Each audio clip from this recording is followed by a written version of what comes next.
இன்னைக்கு கூட மேக்ஸிமம் நம்ம வெள்ளூரோட எல்லா சர்ச்சுக்கும் நல்ல ஒரு கவுன்சிலிங் தலைவராக இருக்கிறது. இப்போ நம்ம சர்ச்சுடைய ஆடிட்டி மொத்தம் பார்க்குறது இவர் தான். எந்த ஒரு விஷயம் வந்து நமக்கு கேட்டு தான் கேட்காம செய்ய மாட்டேன். வயசுக்கு பெரியவர், அனுபவத்துக்கு பெரியவர். அவர் இது வந்து வார்த்தை நான் ரொம்ப சந்தோஷமாக இருக்குது. அவர் சொன்னபடி ஒரு கரெக்டாக 2024 11-10 வரைக்கும் 40 வருஷம் அந்த வார்த்தையை கொடுப்பார். இந்த காரணத்தை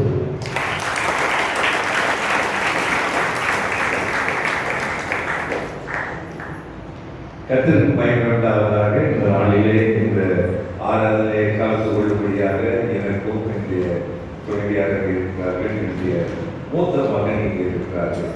நாங்கள் இங்கே இருப்பது எங்களுக்கு ரொம்ப சந்தோஷம்.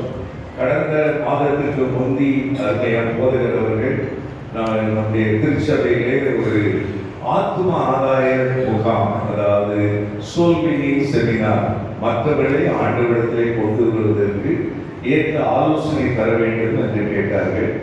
என்றால் நான் 1976 கடந்த 50 ஆண்டுகள் ஆண்டுடைய ஊழியத்தை செய்து கொண்டு வருகிறேன். அருமையான போதகர் நினைத்தார்கள், நீங்கள் வந்து செய்து கொடுத்தால் நன்றாக இருக்கும் என்று. ஆனால் என்னோட வயதானவர்கள் வந்து ஒரு செய்து கொடுத்தார்கள், ஒரு வயசாகிடுச்சு, இதுதான் வேலை அப்படின்னு நினைப்பாங்க. ஆகவே நான் சொன்னேன், என்னுடைய மூத்த மகன் அவரும் 1998 ஏறத்தாழ 28 ஆண்டுகள் ஆண்டுடைய ஊழியத்தை செய்கிறார்கள்.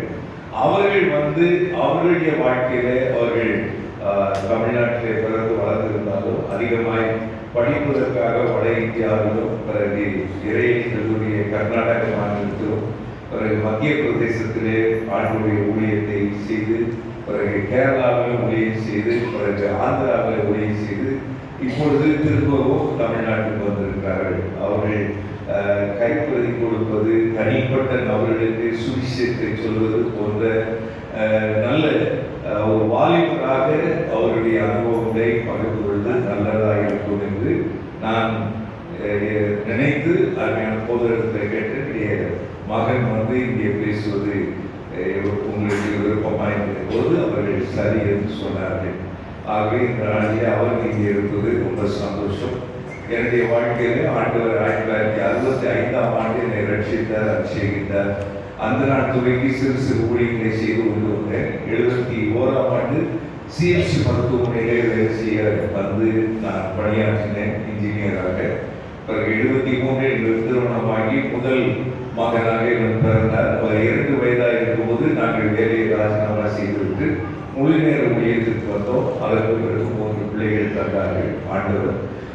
தேவனுடைய வார்த்தை சொல்வது, இயேசு கிறிஸ்து விசுவாசி, அப்பொழுது நீயும் உன் வீட்டார் எல்லோரும் ரட்சிக்கப்படும் என்று சொன்னபடி ஆண்டவர் கிருபையாய் என்னையும் என்னை உடற்படுத்த 5 சகோதரர்கள், சகோதரி, ஆண்களுடைய பெற்றோர், அவர்கள் அனைவரும் ஆண்டவராக இயேசு கிறிஸ்துவை ஏற்றுக்கொண்டார்கள். ஒருவேளை வாய் திறந்து சுவிசேஷத்தவர்களுக்கு சொல்வதை காட்டிலும் முழங்கால் படிக்க அவர்களுக்காக ஜெபித்து என்னுடைய வாழ்க்கையை கிறிஸ்துவுக்கு ஏற்ற ஒரு பரிசுத்த நடக்கையாக வாழ்ந்த ஒரு அனுபவத்தை எனக்கு ஆண்டவர் தந்தார். அதோடு என்னை ஆண்டவர்கள் நடத்தினவரும் எனக்கு அவருடைய அனுபவ சாட்சியை பகிர்ந்து கொண்டார். ஆகவே சாட்சி சொன்னார். என் சகோதரர்களுடைய வார்த்தையை கேட்டு ஆண்டவருக்கு நன்றி செலுத்துகிறேன். அதே போல என்னுடைய வாழ்க்கையில சாட்சி சொல்லி சாட்சியை கேட்டு ஆண்டவரை ஏற்றுக்கொண்டேன், சாட்சி சொல்ல தொடங்கினேன். அதனுடைய தொடர்பு தான் இந்த ஆசீர்வாத இடத்தை ஊழியருக்கு கிருஷ்ணரியாக நான் பணியாற்றினேன். அதே போல தேவனுடைய வார்த்தை சொல்லி பிள்ளைகள் கர்த்தரால் போதிக்கப்பட்டிருப்பார்கள். அவருடைய சமாதானம் பெரிதாயபடி என்னுடைய அருமையான 4 பிள்ளைகளும் சிறு வயதாக இருக்கும்போது ஆண்டவராக இயேசு கிறிஸ்துவை ஏற்றுக்கொண்டார்கள். அதில் என்னுடைய மூத்த மகனும் இளைய மகனும் ஆண்டவருக்காக முழு நேர ஊழியம் செய்கிறார்கள். இவருடைய பேர் டியூக் ஜெயராஜ். அருமையான போதர் அவருடைய படத்தை தான் இந்த பிளேயரில் போட்டிருந்தார்கள்.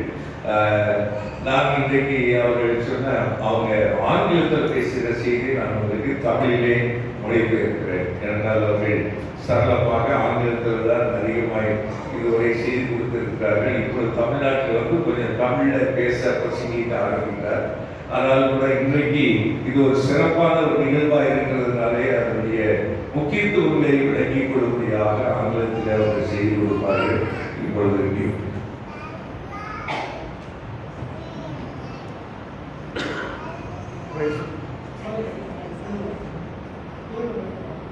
Praise the Lord. கர்த்தருக்கு மகிமை உண்டாவதாக. I'm so glad that I can stand in this pulpit to preach God's word this wonderful Sunday morning. இந்த ஞாயிறு காலை ஆராதனையிலே இந்த பிரசங்கங்களில் இருந்து ஆண்டவருடைய வார்த்தையை ஒரு பகிர்ந்து கொள்வது எனக்கு ஒரு பெரிய சாக்கியம். I am especially grateful to Reverend Dr. Nehemiah for having me over, despite the fact that he only knows my dad. Thank you, dear pastor, for trusting me with the pulpit. என்னை உங்களுடைய அருமை போதகர் reverend doctor Nehemiah அவர்களுக்கு தெரியாது. என்னுடைய தகப்பனார் அவர்களுக்கு அறிமுகமானவர். ஆனாலும் கூட அவர்கள் மிகுந்த நம்பிக்கையோடு இந்த பிரசங்க மேடையிலே என்னை அனுமதித்ததற்காக அவருக்கு நன்றி சொல்கிறேன். I'm also grateful to my dear dad, who is also my Tamil interpreter this morning. இந்த காலையிலே தகப்பனாருக்காகவும் நன்றி சொல்கிறேன் என்று அவர் இன்றைக்கு இந்த செய்தியை தமிழில் மொழிபெயர்ப்பு செய்கிறார். If I remember correctly, last Sunday was celebrated across the churches in the world as Father's Day. கடந்த வாரம் உங்களுக்கு தெரியும், நம்முடைய தேசமெங்கும் தகப்பன் தந்தையர் தினம் என்ற ஒரு நாள் கொண்டாடப்பட்டது. I thank God for my father. என்னுடைய தகப்பனாருக்காக நான் நன்றி சொல்கிறேன். I can say many things about him, but one thing I know is he is, in my opinion, the number one Tamil translator in the Tamil Christian world. அவரை குறித்து நான் பல காரியங்கள் சொல்ல முடியுமானாலும் இன்றைக்கு கிறிஸ்தவ உலகத்திலே ஆங்கில செய்தியை தமிழில் மொழிபெயர்ப்பதிலே சிறந்தவர். And I am privileged and I am humbled that my own dad can interpret my English message this morning, and I praise God. இன்று காலை நேரத்திலே நான் ஆண்டவருக்கு நன்றி சொல்கிறேன். என்றால் என்னுடைய தகப்பனார் என்னுடைய ஆங்கில செய்தியை தமிழில் மொழிபெயர்ப்பது எனக்கு கிடைத்த ஒரு பாக்கியம். This morning I want to open with what a man of God called Adrian Rogers said, and I want to quickly go into the passage, the full chapter that we all read, Matthew chapter 25, and I will take it from there and I will finish in the 40 minutes before me. Reverend Dr. Adrian Rogers என்று சொல்கிறவர் சொன்ன சில வார்த்தைகளை இன்றைக்கு நாம் முழு அதிகாரமாய் மத்தேயு 25 வாசித்தோம். அதன் அடிப்படையிலே சில காரியங்களை உங்களோடு பகிர்ந்து கொள்ள விரும்புகிறேன். This pastor's name is Reverend Dr. Adrian Rogers. இவருடைய பேர் doctor Adrian Rogers. In America, the Southern Baptist Convention is perhaps the biggest church denomination. அமெரிக்க நாட்டிலே சதர்ன் பாப்டிஸ்ட் கான்ஃபரன்ஸ் என்று சொல்கிற திருச்சபை தான் மிகப்பெரிய திருச்சபை. And of that denomination, he was elected as a leader for three terms. அந்த பெரிய திருச்சபைக்கு 3 முறை தொடர்ச்சியாக தலைவராக தேர்ந்தெடுக்கப்பட்டவர். And he said this, and this quotation made me think. இந்த வார்த்தையை அவர் சொல்லி இருக்கிறார்.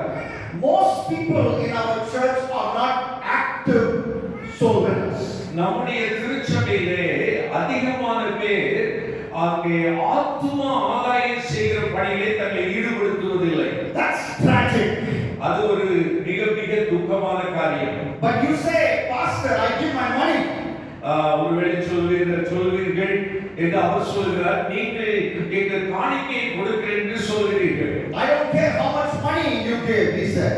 எவ்வளவு பணம் நீங்கள் கொடுக்கிறீர்கள் என்பதை குறித்து எனக்கு கவலை இல்லை. If you're not endowing to bring souls to Christ, you're not right with God. நீங்கள் ஆத்துமாக்களை இன்னொருவரை ஆண்டவருடைய மந்தையிலே கொண்டு வந்து சேர்க்காவிட்டால் நீங்கள் ஆண்டவரோடு சரியா இல்லை என்று நான் நினைக்கிறேன். You say, well, I teach in the Sunday school. நான் ஓய்வு நாள் பள்ளியிலே கற்றுக் கொடுக்கிறேன் என்று சொல்லலாம். I don't care how eloquently you teach. நீங்கள் எவ்வளவு வாய் சாதுரியமாய் கதை சொல்லி கற்றுக் கொடுக்கிறீர்கள் எனக்கு தெரியாது. If you're not trying to bring souls to Jesus, you're not right with God. ஆனால் நீங்கள் ஆத்துமாக்களை இயேசு கிறிஸ்துவிடத்தில் கொண்டு வந்து சேர்க்காவிட்டால் நீங்கள் தேவனோடு சரியா இல்லையோ என்று நினைக்கிறேன். You say, well, I attend faithfully. I attend the church faithfully. நான் வாரந்தோறும் கிரமமாய் திருச்சபைக்கு வருகிறேன் என்று நீங்கள் சொன்னால், I don't care how much you attend. If you're not trying to bring souls to Christ, you're not right with God. நீங்கள் எவ்வளவு பக்தி வினயமாய் இந்த திருச்சபையிலே பங்கு பெற்றாலும் ஆண்டவரிடத்தில் ஒரு ஆத்துமாவை நீங்கள் கொண்டு வந்து சேர்க்காவிட்டால் நீங்கள் பங்கு கொள்வதும் மிக பயனற்றது. When you say I live a clean, moral, holy life, ஒருவேளை நீங்கள் சொல்லலாம், நான் பரிசுத்தமா இருக்கிறேன், நல்ல நற்குணசாலியா இருக்கிறேன் நீங்கள் சொன்னால், I don't care how circumspectly you walk, but if you're not endeavoring to bring souls to Jesus Christ, you're not right with God. நீங்கள் எவ்வளவு ஞானமுள்ளவளாய் பக்தி வினயமாய் இந்த உலகத்தில் வாழ்ந்தாலும் ஒரு ஆத்துமாவை ஆண்டவரிடத்தில் நடத்துவதற்கான ஒரு முயற்சி எடுக்காவிட்டால் நீங்கள் சரியா இல்லை என்றுதான் நினைக்கிறேன். Andrew Murray said there are only two classes of Christians. Andrew Moreh என்ற தேவ மனிதர் இப்படி சொல்கிறார், ரெண்டு விதமான கிறிஸ்தவர்கள், Soul winners and backsliders. ஒன்று ஆத்தும ஆதாயம் செய்கிற மனிதர், இல்லாவிட்டால் பின்வாங்குகிற மனிதர். You are one or the other. நீங்கள் யாராவது ஒருவராய்த்தான் இருக்குமே முடியுமே தவிர இரண்டாய் இருக்க முடியாது. If you don't have a passion to see people come to the Lord Jesus, I wonder if you really know the Jesus I know. ஒருவேளை நீங்கள் ஆத்தும ஆதாயம் செய்கிற ஒரு மனிதராய் நீங்கள் இல்லாவிட்டால் நான் அறிந்த இயேசுவை நீங்கள் அறியவில்லை என்றுதான் நான் நினைக்கிறேன். What the senior Christian leader said, Dr. Adrian Rogers said. This is what Dr. Adrian Rogers said. Adrian Rogers என்று சொல்கிற அந்த முதல் மனிதர் இப்படி சொன்னார். So that is what you have been hearing for the last 5 minutes. இப்பொழுது நான் சொல்லிக் கொண்டிருக்கிறேன். Now attending church is important. நாம் சபைக்கு வருவது, வாரந்தோறும் பங்கு வருவது மிக மிக முக்கியம். Living holy is important. பரிசுத்தமாய் வாழ வேண்டும் என்பது மிக முக்கியம். Giving our tithes and offerings to the church is important. தேவனுடைய சபையிலே தசமபாகத்தையும் காணிக்கையும் கொடுப்பது மிக மிக முக்கியம். But we must have a passion to see people come to the Lord Jesus. ஆனால் நம்முடைய உள்ளத்திலே ஆத்துமாக்கள், ஆண்டவரை அறியாதவர்கள், அவரை அறிந்து கொள்ள வேண்டும் என்ற வாஞ்சை, தாகம் நமக்கு இருக்க வேண்டியது மிக மிக முக்கியம்.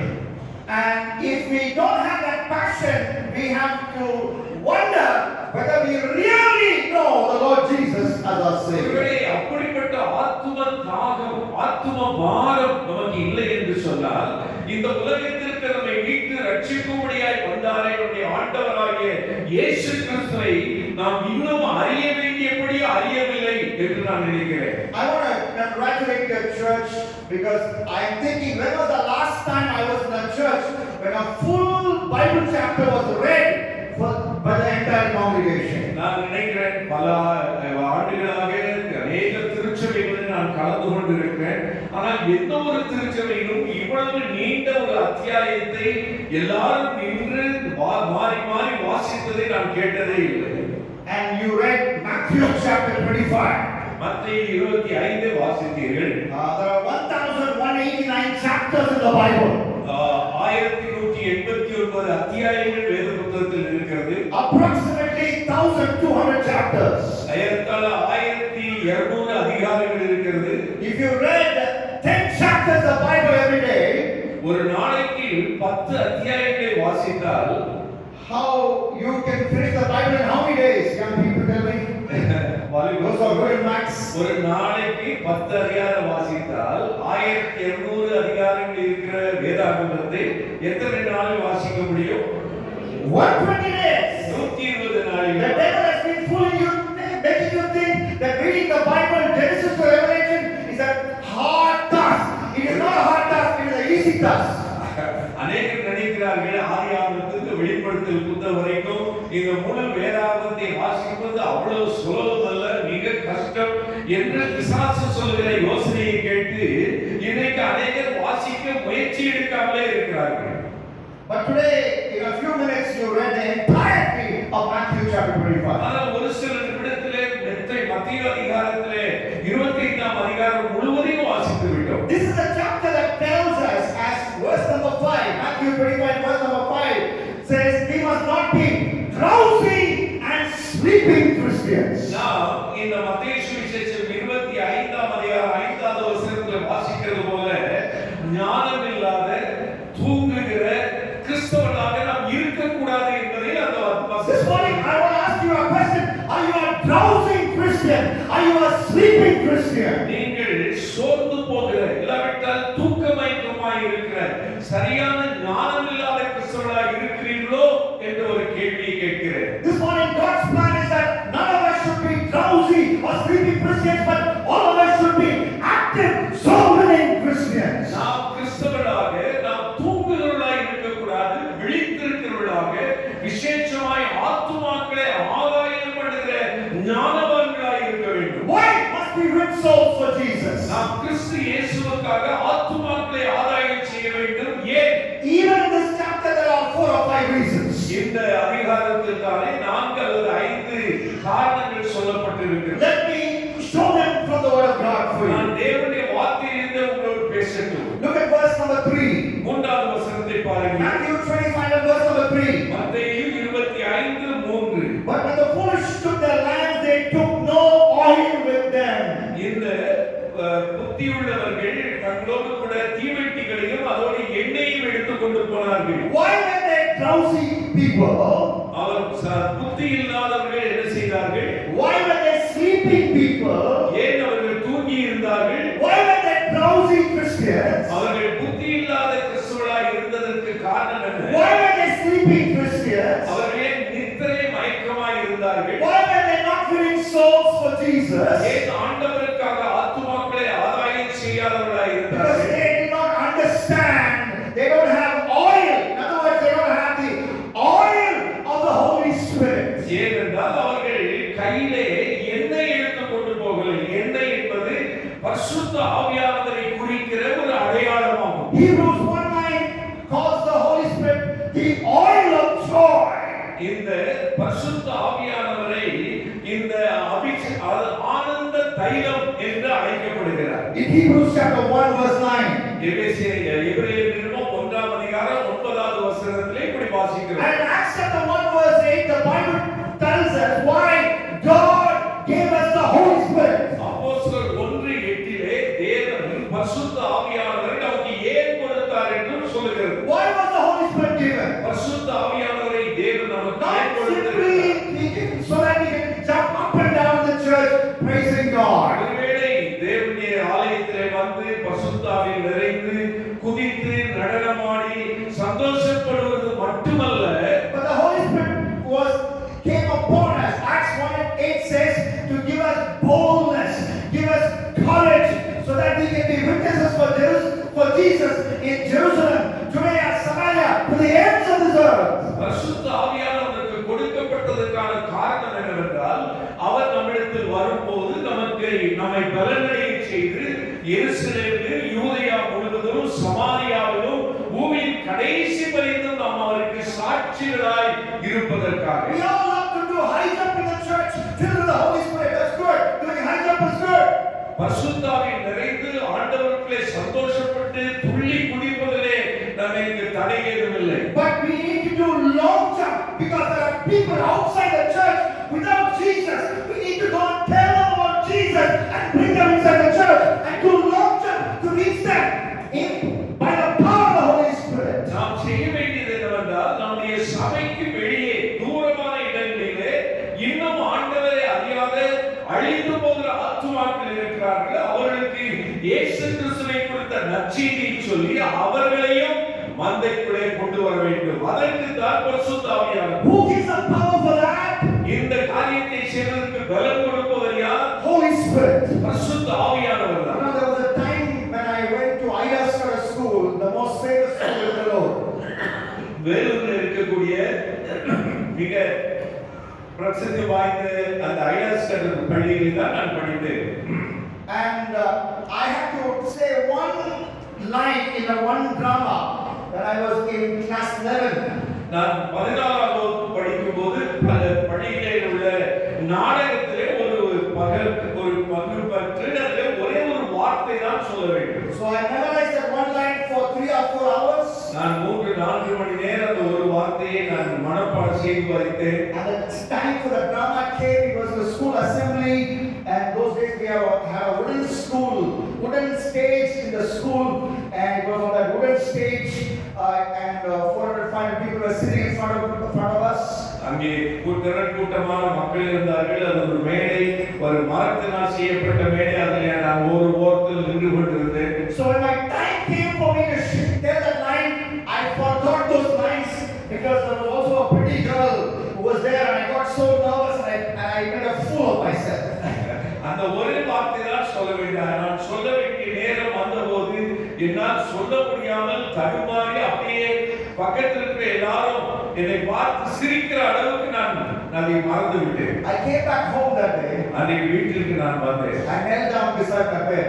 நான் படுக்கையிலே முழங்கால் படியிட்டு I made a prayer. Lord, ஆண்டவரே, I will never get on stage for you. நான் இனிமேல் மேடையில் ஏறி பேசவே மாட்டேன் என்று நான் தீர்மானம் சொன்னேன். I will do anything else, but I will never get on stage for you. ஆனால் நான் சொன்னேன், எதை வேண்டுமானாலும் செய்வான், மேடையில் ஏறி பேசலாம் என்னால You முடியாது. see what happened today? ஆனால் இன்றைக்கு நடக்கிறது நீங்களே பார்க்கிறீங்க. You see what happened, and that's how I was praying to the Lord. அப்படிப்பட்ட ஒரு சிறு பையனாய் இருந்த எனக்கு என் வாழ்க்கையிலே மாற்றத்தை கொண்டு வந்தது யார்? Have you thanked God for unanswered prayers? நம்முடைய ஜெபத்திற்கு தேவன் சில நேரங்களில் பதில் கொடுப்பதில்லை. அதற்காக நாம் தேவனுக்கு நன்றி சொல்லுகிறோமா? I thank God for unanswered prayers because I said I will never get on stage for you, but God did not answer that prayer. அன்றைக்கு நான் சொன்ன ஜெபம், ஆண்டவரே நான் மேடையில் ஏறி பேச மாட்டேன் என்று ஜெபித்ததற்கு ஆண்டவர் இதுவரை பதிலே கொடுக்கவில்லை. And on August 9th, 1991, when I was in class 1991 ஆண்டு நான் ஆகஸ்ட் மாதம் 9ஆம் தேதி I went back to the same stage. அதே மேடையிலே நான் ஏறினேன். I spoke in the school assembly. அன்றைக்கு நடந்த அசெம்பிளி மாணவர்கள் கூடுகையிலே நின்றேன்.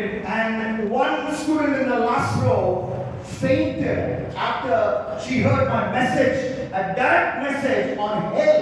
நான் அன்றைக்கு அந்த மேடையில் இருந்து பிரசங்கித்தது நரகத்தை பற்றிய ஒரு செய்தி. அந்த செய்தியை கேட்டபோது அந்த மாணவர் குழுவிலே பின்வரிசையில் ஒரு பெண் மயக்கம் போட்டு கீழே விழுந்து விட்டார். Because the message was so direct and so shocking. ஏனென்றால் நான் கொடுத்த அந்த செய்தி அவர்கள் உள்ளத்தை தொடுகிற அளவுக்கு நேரடியாக இருந்தது. I did not know it then, but one boy accepted Jesus as a Lord and Savior. Today he is a wonderful Bible teacher having his own ministry. அந்த கூட்டத்திலே பங்கு பெற்ற ஒரு வாலிபன், ஒரு சிறு பையன் அன்றைக்கு ஆண்டவரை இயேசுவை ஏற்றுக்கொண்டான். இன்றைக்கு தேவனுடைய கிருபையினாலே அவன் உலகளவிலே அளவிலே நற்செய்தியை பிரசங்கிக்கிற நல்ல வேத பண்டிதராக இருக்கிறார். That happened in 1991, my first state sermon. Today is 2026. God has given me the Holy Spirit. Now, this is not me, but the Holy Spirit upon me, and the Holy Spirit has transformed me to be a bold witness for Jesus, to be a soul winner for Jesus. மேலே ஏறுவதற்கு தயங்கி நின்ற வாலிபனாகிய என்னை 1997ஆம் ஆண்டிலே பள்ளியிலே நடந்த மாணவர் கூட்டத்திலே நான் நின்று பேச ஆரம்பித்தேன். இன்றைக்கு 2026 ஏறத்தாழ 35 ஆண்டுகள் இன்னும் தேவனுடைய சுவிசேஷத்தை பிரசங்கித்துக் கொண்டிருக்கிறேன் என்று சொன்னால் அதற்கு காரணம் பரிசுத்த ஆவியானவர். அவர் என்னை நிரப்பினார், அவர் என்னை பலப்படுத்தினார். The Holy Spirit is coming upon you, Church of God. வேதம் சொல்கிறது பரிசுத்த ஆவி உங்களிடத்தில் வரும்போது நீங்கள் பலனடைவீர்கள். You will get strengthened and you will be a bold witness for Jesus. நீங்கள் பலனடைந்து அவருக்கு ஒரு சாட்சியாய் இருப்பீர்கள் என்று சொல்லி Being the soul winner is not possible with your own strength, but with the strength of the Holy Spirit, you can be a soul winner. நாம் நம்முடைய சொந்த பலத்தினால ஆத்துமாக்களை ஆதாயம் செய்ய முடியாது. ஆனால் இந்த உன்னதத்தின் பலனால் நாம் தரிப்பிக்கப்படும் போது நாம் ஆண்டவருக்கு மகிமையாக ஆத்துமாக்களை ஆதாயம் செய்வதற்கு ஏற்ற கருவியாக நம்மை அவர் மாற்றுவார். So here these group of people are drowsy and sleeping. Why? They have no oil. இந்த 5 புத்தி இல்லாத கன்னிகைகள் ஞானமற்றவர்களாய் இருந்தார்கள். இதற்கு காரணம் என்னவென்றால் அவர்கள் எண்ணெய் எடுத்துக் கொண்டு வரவில்லை. How can we be active and alive and soul-winning Christians? நாம் எப்படி ஆண்டவருக்காக தீவிரமாய் நற்செய்தியை பிரசங்கிக்கிற ஆத்துமாக்களை ஆதாயம் பண்ணவர்களாய் இருக்க முடியும்? We need to look at verse number 16, 15. 15. Verse number 15. The Bible says, to one he gave 5 talents, to another he gave 2 talents, to another he gave 1 talent. அந்த எஜமான் ஒருவனுக்கு 5 தாலந்து, வேறொருவனுக்கு 2 தாலந்து, இன்னொருவனுக்கு 1 தாலந்தை கொடுத்தார் என்று You will be a sleeping Christian. You will be a snoring Christian if you don't recognize that God has given you a talent. நீங்கள் ஒருவேளை தேவன் உங்களுக்கு கொடுத்திருக்கிற தாளந்தை குறித்த ஒரு உணர்வில்லாத உணராமல் இருந்தால், ஆண்டவர் எனக்கு ஒரு 5 தாலந்தை கொடுத்திருக்கார், 2 கொடுத்திருக்கார், 1 கொடுத்திருக்கார், நீங்கள் உணராது இருந்தால் நீங்கள் தூங்கிக்கிற இல்லாவிட்டால் புரட்டி விடுகிற கிறிஸ்தவர்களாக இருப்பீர்கள். I love the Bible story about prophet Amos. Amos என்ற ஒரு தீர்க்கதரிசியுடைய புத்தகம் வேதத்தில் இருக்கிறது. அதை நான் விரும்புகிறேன். Gave him great talent. அவனுக்கு தேவன் தாளந்தை கொடுத்திருந்தார். It was all hidden inside. அவனுக்குள்ளே அது மறைந்திருந்தது. For many part of his much in the early part of his life, the only speech he gave was "Durra, durra, durra, durra, durra." அவனுடைய வாழ்க்கையுடைய ஆரம்ப நாட்களில் என்ன செய்தது என்றால், மந்தைகளின் பின்னே போய் கொண்டிருந்தான், ஆடுகளை ஓட்டிக் கொண்டிருந்தவர். That's the only speech he gave. Durra, durra, durra. அவனுக்கு தெரிந்ததெல்லாம் ஒரு ஆட்டை துரத்த வேண்டுமா, இப்படி ஒரு சத்தம் போட்டு அதை ஒருங்கிணைத்து போக வேண்டும். But God put in his heart the skill of oratory. ஆனால் தேவன் அவனுக்குள்ளே ஒரு தம்முடைய ஆவியை கொடுத்த போது, That our one political speaker in Marina Beach, he said, "Maniyo பத்திரை உங்கள் கண்களில் நித்திரை, அதிகாலை வருவான் சித்திரை, அதில் போட உங்கள் முத்திரை." That kind of oratory skills was hiding inside Amos. அந்த ஆமோஸுக்குள்ளே இந்த நாட்டிலே அரசியல்வாதிகள் சொல்வது போல அடுக்கு தொடரிலே அவன் பேச தொடங்கினான். And the talent of this, he had a talent. அவனுக்குள்ளே அப்படி பேசுகிற திறமையுள்ள தாளம் இருந்தது. And God told him to go to the capital, to Bethel in North Israel. அங்கே Bethel. பெத்தேலுக்கு போய் அங்கே கர்த்தர் சொன்னதை சொல்லும்படியாய் அங்கே நடத்தப்பட்டார். And there he started preaching to the king and to the backslidden people of North Israel. அந்த வடக்கு இஸ்ரவேல் தேசத்துடைய ராஜாவுக்கும் பின்மாற்றத்தில் இருந்த அந்த இஸ்ரவேல் ஜனங்களுக்கும் அவனுக்கு செய்தி கொடுத்தார். And God told him one day, ஒரு நாள் தேவன் அவனை பார்த்து சொன்னார், tell the people of Israel, இஸ்ரவேலுக்கு நீ சொல்ல வேண்டியது, they cannot escape from judgment of God. அவர்கள் தேவனுடைய நியாயத்திற்கு தப்ப முடியாது. தேவனுடைய நியாயத்திற்கு தப்ப முடியாது என்ற செய்தியை சொன்னார். So Amos went and prayed, I believe.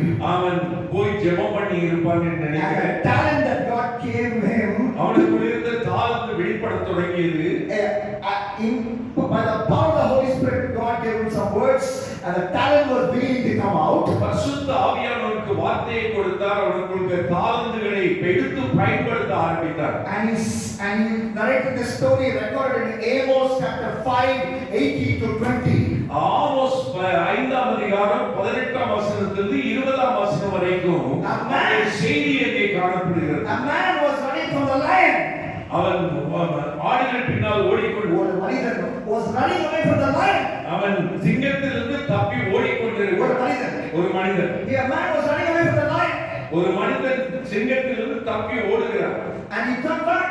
அவன் திரும்பி பார்க்கிறான். No lion there. ஆனால் திரும்பி பார்த்தால் சிங்கம் இல்லை. I'm actually narrating Amos 5:18 to 20 for you.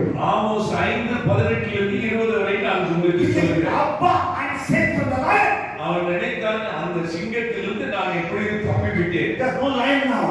இப்பொழுது சிங்கம் இல்லை. But then suddenly he heard the growl of a bear.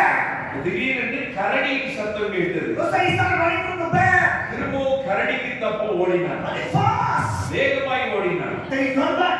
திரும்பி பார்த்தால் No bear there. கரடியும் இல்லை. He says, I have escaped from the lion.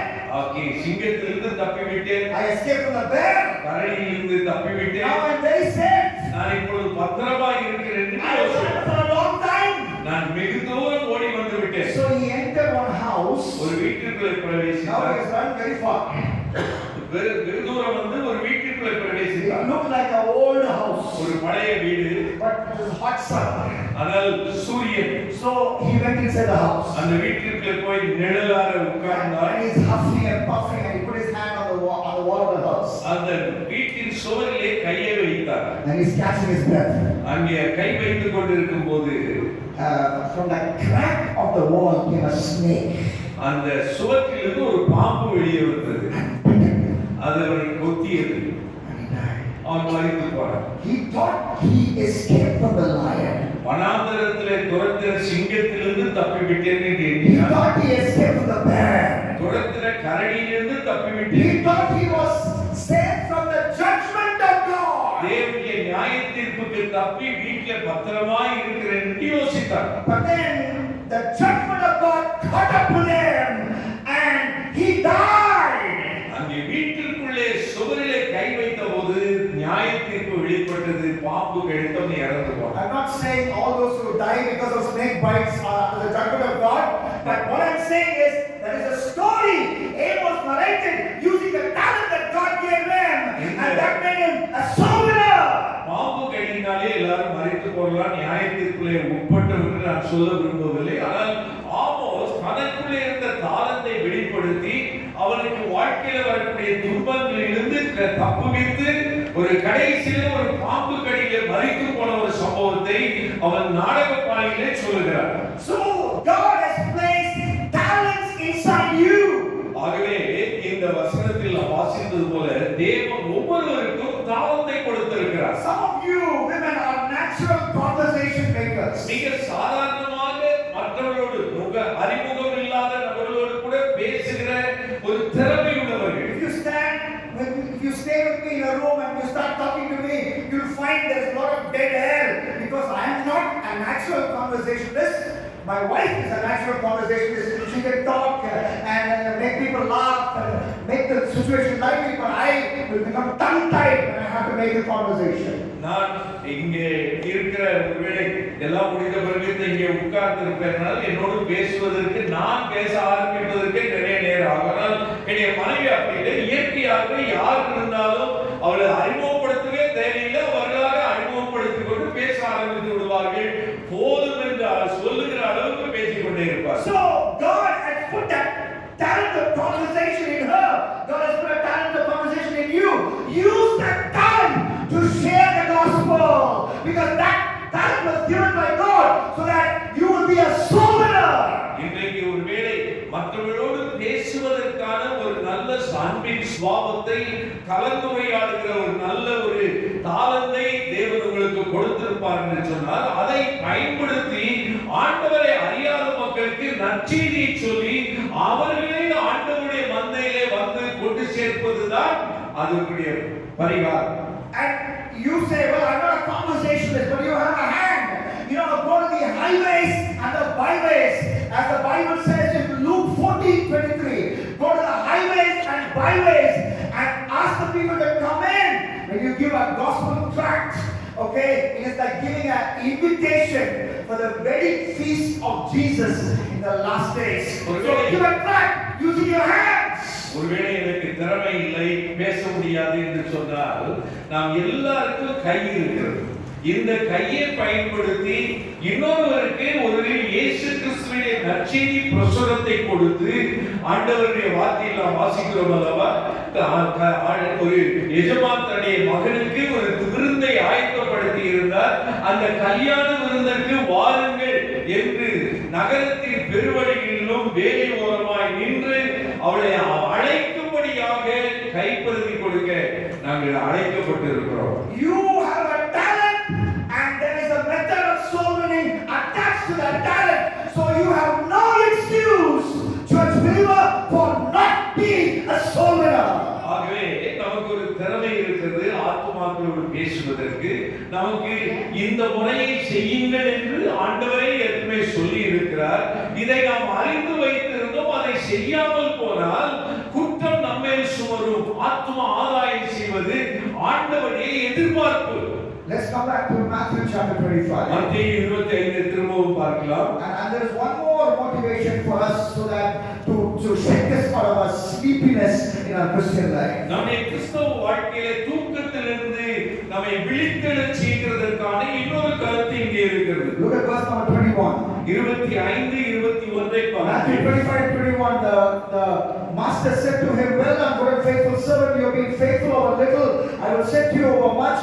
Enter into the joy of your master." நம்முடைய எஜமான் அவனை நோக்கி, நல்லது உத்தமம் உண்மையுள்ள ஊழியக்காரனே, கொஞ்சத்தில் உண்மையாய் இருந்தாய், அநேகத்தின் மேல் உன்னை அதிகாரியாக வைப்பேன், உன் எஜமானுடைய சந்தோஷத்திற்குள் பிரவேசி என்றான். So when you start to win souls, ஆத்துமாக்களை ஆதாயம் செய்யும்போது you become joyous and you join the Lord who becomes joyous because of your faithfulness in winning souls. நாம் நமக்குள்ளே ஒரு மகிழ்ச்சியை பெற்றுக்கொள்கிறோம். அதோடு மட்டுமல்ல, நாம் யாருக்காக இந்த ஆத்துமாக்களை ஆதாயப்படுத்துகிறோமோ அவரை சந்தோஷப்படுத்துகிறோம்.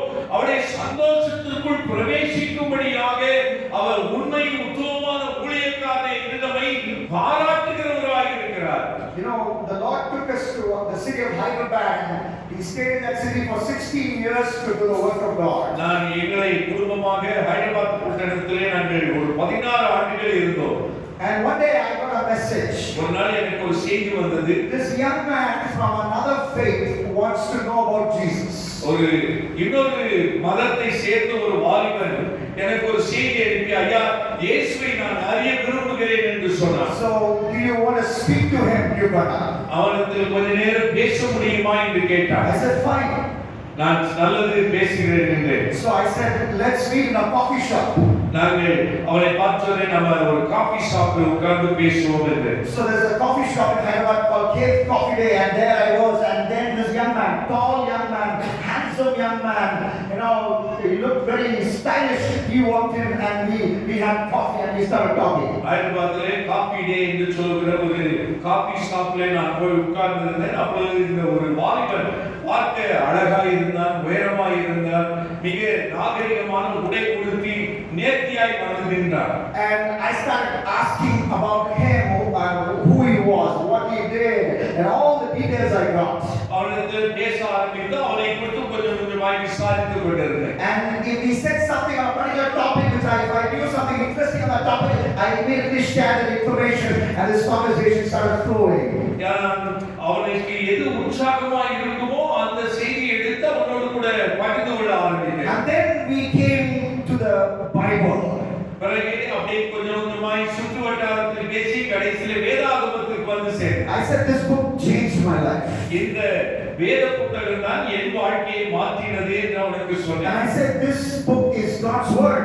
இந்த புத்தகம் தேவனுடைய வார்த்தை என்று சொன்னேன். There is proof that this is God's word.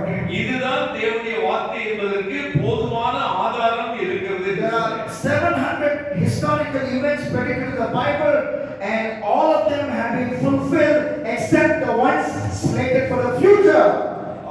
ஏறத்தாழ 700 தீர்க்கதரிசனங்கள் இருக்கிறது இந்த உலகத்திலே. இவையெல்லாம் சம்பவிக்கும் என்று இயேசு இந்த வேத புத்தகத்திலே தீர்க்கதரிசனம் சொல்லி இருக்கிறது. அதிலே ஒரு சில தீர்க்கதரிசனங்களை தவிர எல்லாமே நிறைவேறிவிட்டது என்று நான் சொன்னேன். The prophecies not fulfilled are for future. Heaven, hell, coming of Jesus. Other prophecies are accurately fulfilled. ஆண்டவராகிய இயேசு கிறிஸ்துவின் இரண்டாம் வருகையை குறித்து, நரகத்தை குறித்து, மோட்சத்தை குறித்து, நியாயத்தீர்ப்பை குறித்து இன்னும் நிறைவேறாத சில தீர்க்கதரிசனங்களை தவிர்த்து சொல்லப்பட்டவை அனைத்தும் நிறைவேறி இருக்குன்னு சொன்னேன். And then I started reading verses with him, sharing the gospel. In the second section I will tell you how exactly to do that. நான் அந்த வேத புத்தகத்தில் இருந்து இந்த தீர்க்கதரிசனங்களின் அடிப்படையில் அவனோடு சில காரியங்களை சொல்லி இயேசுவின் நற்செய்தியை பகிர்ந்து கொண்டேன். And at the end of that time of reading the Bible together and explaining the Bible to him, I said, do you want to accept Jesus as the Lord and Savior? இப்படி வேத புத்தகத்தினுடைய காரியங்களை விளக்கி சொல்லி அவனுக்கு சில ஆண்டவர் இயேசு கிறிஸ்துவினுடைய நற்செய்தியை பகிர்ந்து கொண்டு நான் முடிக்கிற நேரத்திலே நீ இயேசுவை ஏற்றுக்கொள்ள விரும்புகிறாயா என்று கேட்டேன். I thought he will say, why should I accept your Jesus? ஒருவேளை வேறு மதத்தை சேர்ந்தவனா இருந்தபடினால் நான் ஏன் ஏற்றுக்கொள்ள வேண்டும் என்று கேட்பாரோ என்று யோசித்தேன். Because I, in every gospel presentation using John 14:6, Acts 4:12, I say Jesus is the only way. There is no other way. யோவான் சுவிசேஷத்திலே 14:6 வாசிக்கிறோம், நானே வழி, நானே சத்தியமும், நானே ஜீவனுமாய் இருக்கிறேன், என்னை இல்லாமல் ஒருவனும் பிதாவிடத்தில் வரான் என்று சொல்கிற வார்த்தை அப்போஸ்தலர் 4:12 வாசிக்கிறது போல வானத்தின் கீழே மனுஷருக்குள்ளே நாம் ரட்சிக்கப்படும்படிக்கு இயேசு கிறிஸ்துவின் நாமம் இல்லாமல் வேறு நாமம் கட்டளையிடப்படவில்லை என்ற வார்த்தையை நான் சொல்லி பயன்படுத்தி இருக்கிறேன். So if it is a long gospel sharing, definitely I read those verses to the person who is interested in the gospel. நான் சுவிசேஷத்தை யாரோடு பகிர்ந்து கொள்கிறேனோ அவரோடு இந்த ரெண்டு வார்த்தையை கண்டிப்பாய் நான் சொல்வது. But then he said, I am willing, and he prayed the sinner's prayer with me, and he left that coffee shop as a believer. ஆனால் ஆச்சரியப்படுவதுமாக அந்த வாலிபன் அன்றைக்கு நான் சொன்ன அழைப்பிற்கு நான் ஆண்டவர் இயேசுவை ஏற்றுக்கொள்கிறேன் என்று சொல்லி தேவனே பாவியாகிய மேல் கிருபையாக என்ற அந்த ஆயக்காரனின் ஜெபத்தை செய்து ரட்சிக்கப்பட்டவனாக ஆண்டவர் பேரிலே விசுவாசம் உள்ள புதிய வாலிபனாய் போனார். Not only that, he started attending a local church. அதோடு மட்டுமல்ல, அதை தொடர்ந்து அங்கே உள்ள ஆலயத்தில் வந்து அவன் கிரமமாய் பங்கு பெற்றார். I am not a pastor, but I recommend that he go to a particular local church, and he went to that local church and he was discipled in that local church. நான் ஒரு சுவிசேஷகனாய் இருக்கிறேன், போதகராய் அல்ல. நான் ஒரு சபையை நடத்துகிற ஒரு நல்ல, ஆனால் ஆவிக்குரிய சத்தியத்தை போதிக்கிற ஒரு நல்ல திருச்சபைக்கு அவனை வழிநடத்தி அங்கே போய் வேதத்தை வாசிப்பதற்கும் கற்றுக்கொள்வதற்கும் நல்ல சீஷனாய் மாறுவதற்கும் அங்கே உபதேசத்தை பெற்றுக்கொண்டார். And one day when I was traveling to Hyderabad to go and preach somewhere, he called me and said, I'm going to be baptized today. I wish you can be there to witness my baptism. I said, I'm not available. I'm so happy to know that you're obeying Jesus in the waters of baptism. ஒரு நாள் நான் பிரசங்கிக்கும்படியாக ஒரு இடத்துக்கு போகும்போது இந்த வாலிபனுக்கு தொலைபேசியிலே தொடர்பு கொண்டு சொன்னான், நான் இன்றைக்கு என்னை ஆண்டவருக்கு ஒப்புக் கொடுத்து ஞானஸ்நானம் பெறப் போகிறேன், நீங்கள் வர வேண்டும் என்று கேட்டார். அன்றைக்கு என்னால் போக முடியவில்லை, ஆனால் நிச்சயமாய் அவன் ஆண்டவருடைய பிள்ளையாய் வளர்ந்து வருவதை பார்த்து மகிழ்ச்சி அடைகிறேன். He got engaged to a Christian girl. Then he asked me, and the girl also asked me, can you preach in my engagement? I said, I'm available. And I preached in that engagement of that boy with this Christian girl. பின்னதாக அவன் திருமண வாழ்க்கைக்குரிய ஒரு கிறிஸ்தவ பெண்ணை தேர்ந்தெடுத்து அவளுக்கோடு அவனுக்கு நிச்சயதார்த்தம் நடந்தது. அதை பேசுவதற்கு ஆண்டவருக்கு சந்தர்ப்பம் அளித்தார். And the latest update I heard is that he has been assigned by the church he attends to travel to a country so that through business he can strategize to preach the gospel of Jesus Christ. இப்பொழுது சமீபத்தில் கேள்விப்பட்ட செய்தி என்னவென்றால், அந்த வாலிபனை அவன் பங்கு கொள்கிற சபையார் ஒரு குறிப்பிட்ட தேசத்திற்கு அனுப்பி அங்கே வியாபாரம் செய்கிற முறையின் மூலமாக ஆண்டவருடைய நற்செய்தியை அங்கே மக்களுக்கு பிரசங்கிக்க அவனை அனுப்பி இருக்கிறார்கள். The joy in my heart had no bounds when I heard that. நான் இதை கேட்டபோது உள்ளத்தில் மகிழ்ச்சி அடைகிறேன். That's the joy that comes when you win souls. ஆத்தும ஆதாயம் செய்யும் போது தேவன் நமக்கு தருகிற ஒரு பெரிய சந்தோஷம், மகிழ்ச்சி அதுதான். And if you are not winning souls, you will never have this joy that God is waiting for you to have. தேவன் நமக்கென்று வைத்திருக்கிற சந்தோஷத்தை அந்த ஆத்தும ஆதாயம் செய்யாமல் பெற்றுக்கொள்ள முடியாது. Shall we close your eyes? நாம் கண்களை மூடி ஜெபிப்போம். All eyes closed, all heads bowed. கண்களை மூடி ஆண்டவரை நோக்கி பார்ப்போம். The last verse of this chapter talks about eternal punishment. இந்த அதிகாரத்தின் கடைசி பகுதி நித்திய ஆக்கினை என்று சொல்கிறது. It's talking about hell. அது நரகத்தை குறித்து சொல்கிறது, அழியாத அக்கினி. Those who do not know Jesus, நாம் இயேசுவை அறியாதவர்களுக்காய் ஆயத்தை செய்யப்பட்டிருக்கிறார்கள். they go there. அந்த இடத்துக்கு ஒரு But you have a good news. You have a good news.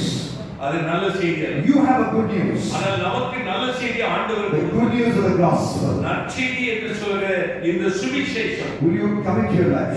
நாம் அதை செய்வதற்கு, மற்றவர்களுக்கு பகிர்ந்து கொடுப்பதற்கு. Will you commit your life and say, "In this one life, நமக்கு இருப்பது ஒரே ஒரு வாழ்க்கை. in this one life, I will be a witness for Jesus." இந்த ஒரே வாழ்க்கையிலே ஆண்டவர் இயேசு கிறிஸ்துவை குறித்து சாட்சி சொல்கிறவனாய் நான் வாழ்வேன் என்று In தீர்மானிக்கிறேன். this one life, I will be a soul winner for Jesus. இந்த வாழ்க்கையிலே ஆத்துமாக்களை ஆதாயம் பண்ணுகிற மனிதனாய் மனுஷியாய் இருப்பேன். If you say that, I want you to raise your hands. நான் அப்படி தீர்மானம் செய்தால் கைகளை உயர்த்தி ஆண்டவரே என்னை மாற்றும் என்று நாம் சொல்வோம். You raise your hands. கைகளை உயர்த்தி ஆண்டவரே, I want to be a soul winner for Jesus. Raise your hands. ஆண்டவருக்கு நான் ஆண்டவரே இயேசு கிறிஸ்துவுக்காக ஆத்துமாதானம் செய்ய விரும்பினால் கைகளை உயர்த்தி. I want you to get up. உங்களுக்காக ஜெபிக்க விரும்புகிறேன். I want you to get up when you are standing. நீங்கள் கைகளை உயர்த்தினால் நீங்கள் அந்த இடத்தில் எழுந்து நில்லுங்கள். And just say, Lord, I'm surrendering my life. ஆண்டவரே என் வாழ்க்கையை Raise up, raise up. ஒப்புக்கொடுக்கிறேன்.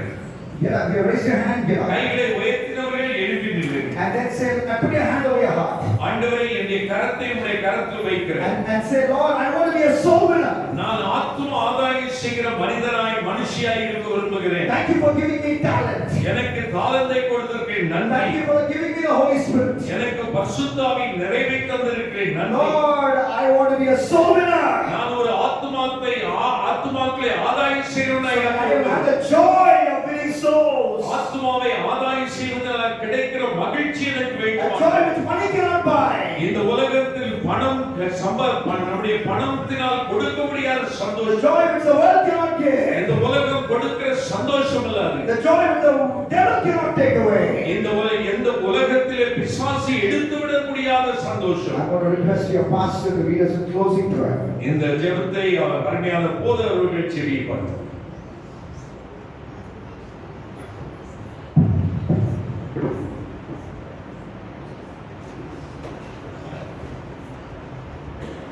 பரிசுத்தபிதாவே, உம்முடைய சபை ஆத்துமக்கள் கதையுடைய சபையாக, உங்களுடைய அன்பை வெளிப்படுத்துகிற சபையாக, உணர்வுள்ள ஒரு சபையாக, ஜீவனுள்ள ஒரு சபையாக, முன்குறிப்பிட்ட சபையாக இந்த மக்களின் சமூகத்தில் ஒப்பு கொடுக்கிறேன்.